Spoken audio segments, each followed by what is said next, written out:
Well viewers, 2025-এ এসে ইংরেজি শিখতে গেলে যে বিষয়গুলো আপনাকে অবশ্যই মাথায় রাখতে হবে, প্রথম যে বিষয়টি হচ্ছে ইংরেজি সেন্টেন্স তৈরি করার সময় আপনাকে 4টি জিনিস বা 4টি সেন্স মনে রাখতে হবে।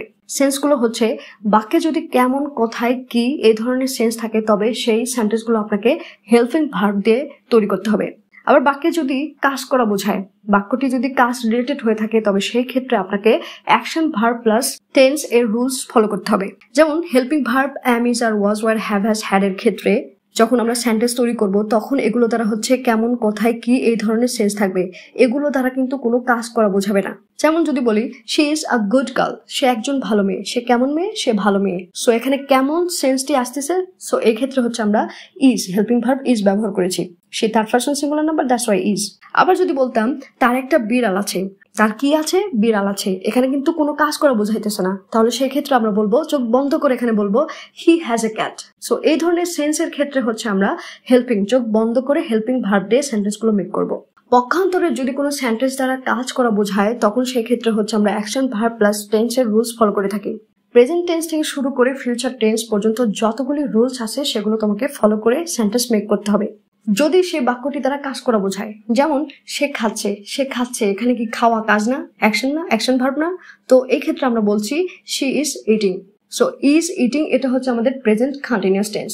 এক্ষেত্রে কিন্তু এই বাক্যটি দেখো টেন্সের রুলস ফলো করছে। আবার দেখো তাকে কেউ মেরেছে, এই বাক্যটি দ্বারা কাজ বোঝাইতেছে। এখানে মারা এটা হচ্ছে আমাদের action verb.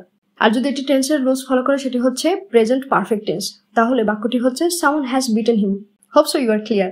So next sense হচ্ছে পজিটিভ ভার্ব। পজিটিভ ভার্বগুলো হচ্ছে have, get, make, let, help ইত্যাদি ইত্যাদি, তাই তো? তো পজিটিভ ভার্ব আমরা কখন ব্যবহার করব? যখন কোনো সেন্টেন্সের সাবজেক্ট নিজে নয় অন্যকে দিয়ে কাজ করিয়ে নেয় তখন হচ্ছে আমরা পজিটিভ ভার্ব ব্যবহার করে থাকি। যেমন আমি বলছি আমি হাসি, আই স্মাইল, কিন্তু যখন আমি বলছি আমি তাকে হাসাই সেই ক্ষেত্রে কিন্তু আমি বলছি আই মেক হিম স্মাইল। আমি করি, আই ডু, কিন্তু যখন বলছি আমি তাকে দিয়ে এটা করাই, I make him do it. আমি যাই, আই গো, কিন্তু যখন বলছি আমি তাকে যেতে দিই, আই লেট হার গো।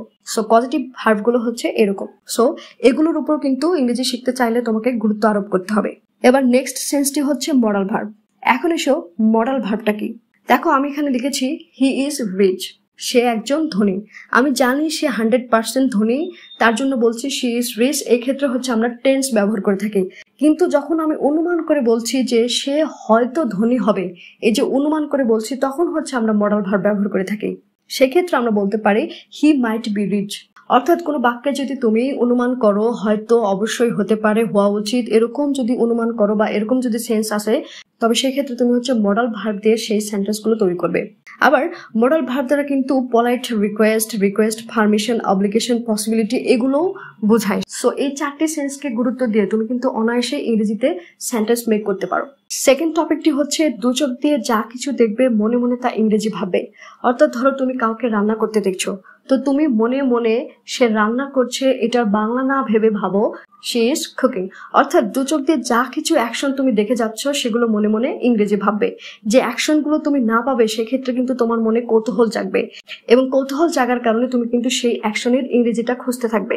এভাবে যে অ্যাকশনগুলোর ইংরেজি তুমি জানতে না সেগুলো কিন্তু জেনে যাবে এবং তুমি কিন্তু অনেক অ্যাডভান্সড হয়ে যাবে। থার্ড নাম্বার টপিকটি হচ্ছে ভোকাবুলারি ডেভেলপমেন্ট। শব্দ ভান্ডার শিখতে হবে। প্রতিদিন কমপক্ষে হলেও 3টি করে শব্দ তোমাকে শিখতে হবে এবং সেই শব্দের পার্টস অফ স্পিচগুলোকেও তোমাকে জানতে হবে। যেমন ধরো তুমি একটা শব্দ নিয়েছো অ্যাক্ট। অ্যাক্ট মানে কি? কাজ করা, এটা হচ্ছে আমাদের ভার্ব। তো এই অ্যাক্টের নাউন হচ্ছে অ্যাকশন বা অ্যাক্টিভিটি। এরকম তুমি যে ওয়ার্ডই শিখবে সেই ওয়ার্ডগুলোর পার্টস অফ স্পিচও শিখবে। এতে করে কিন্তু তুমি অনেক বেশি ডেভেলপমেন্ট বা অ্যাডভান্সড হবে এবং আমি আশাবাদী যে এটা তোমাদের অনেক কাজে দেবে। 4 নম্বর টপিকটি হচ্ছে প্রোনাউন্সিয়েশন ঠিক করতে হবে।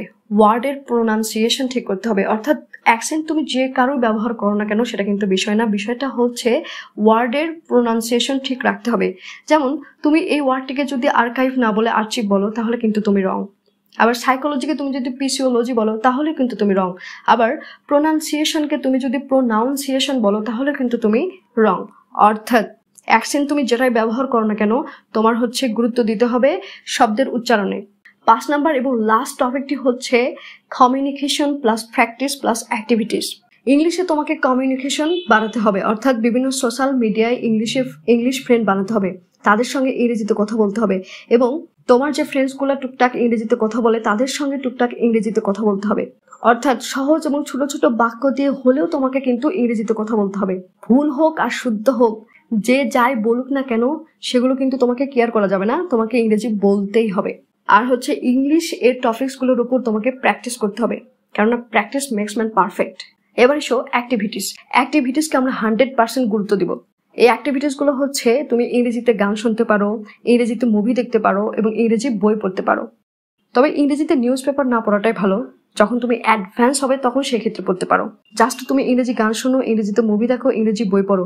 এতে করে তুমি যদি ইংরেজি মুভি দেখো সেক্ষেত্রে কিন্তু তুমি দু চোখ দিয়ে অ্যাকশন দেখতেছো, এবং দু চোখ দিয়ে অ্যাকশন দেখার ফলে যে অ্যাকশনের যে ইংরেজি বাক্যটা তারা প্রয়োগ করতেছে তুমি কিন্তু সেটা অনায়াসে ক্যাপচার করতে পারতেছো।